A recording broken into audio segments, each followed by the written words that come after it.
I hope I can read all this.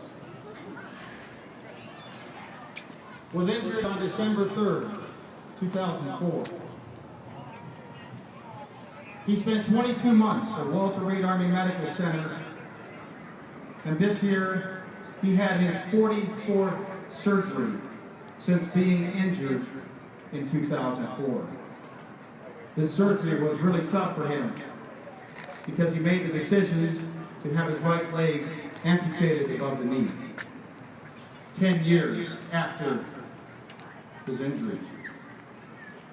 He has numerous other injuries, too numerous to mention, to his legs, his feet, his hands.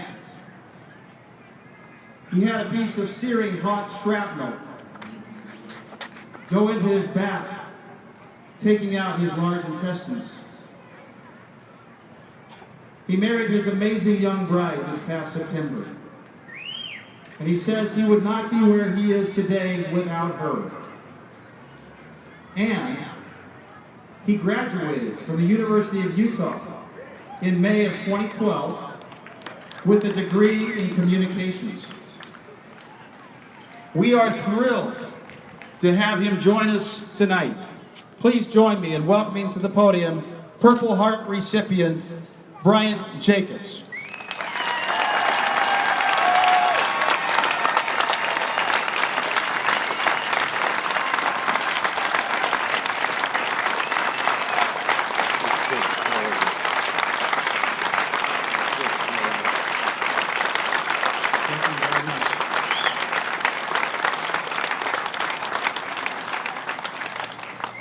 Thank you. As Mr. Colson said, my name is Bryant Jacobs, and in December of 2004, my life got turned upside down really fast. We were on a routine route clearance mission, and we got hit by an IED, and I remember flying out of our truck, landing on my stomach, and the first thing I remembered was seeing that I was missing part of my finger and I could see the bone.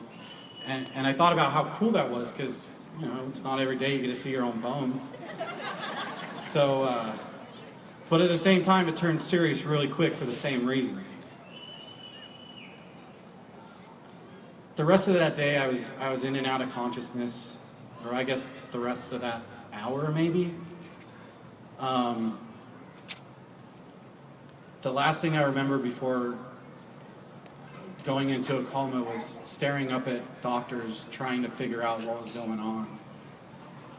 And then I woke up about 3 weeks later at Walter Reed, and then I learned exactly what had happened to me and how bad it was. And the doctors saved both of my legs for the time being.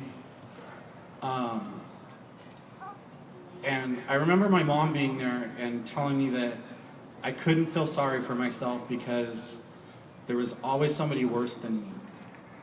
And the whole 22 months I was at Walter Reed, that's exactly what I thought about. That's what pushed me through every single day, was that there are guys and girls worse than me, and you push through it every day. I did more PT than I ever thought I would ever do in my whole entire life, just to get out of my wheelchair from breaking my femur. Both of my legs were straight out in front of me for about a year in my wheelchair because of where I broke my femur.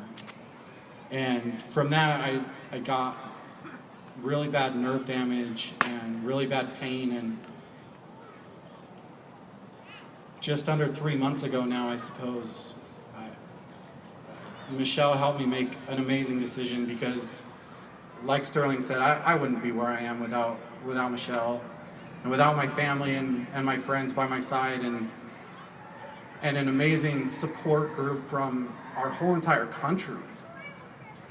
It was at Walter Reed that I first realized how amazing of a country we live in.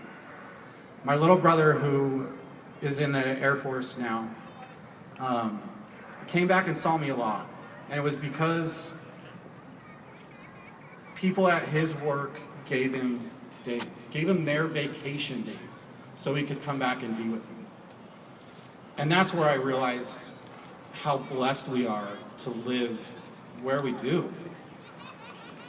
And it hasn't really stopped since. I mean, just everybody here today, you have no idea how much it means to me to have the support. And like I said, you know, I asked Michelle if she would still love me and still be by my side if I amputated my leg, and she hit me and told me I was dumb, and of course she would. And the last,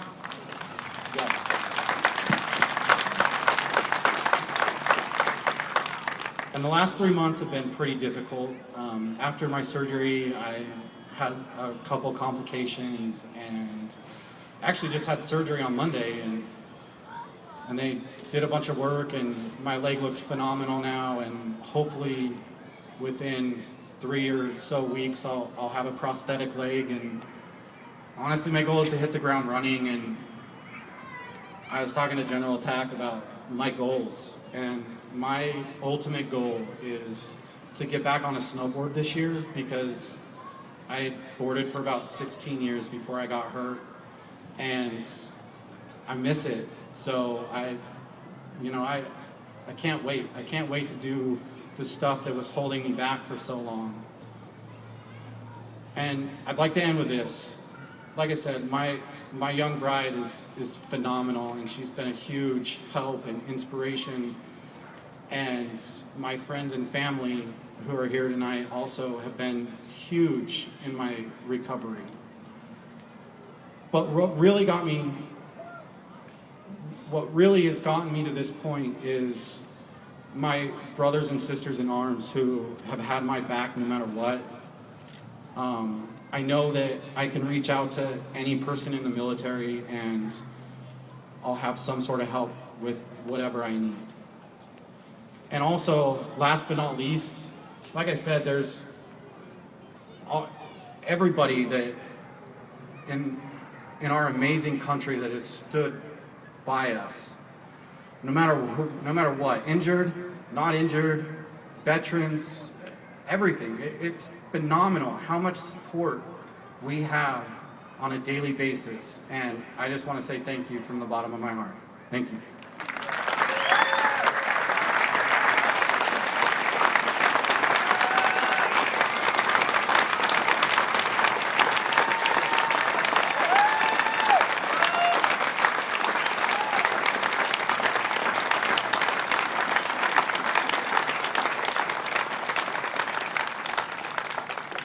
Colonel Colby, can I invite you back up here for 1 minute?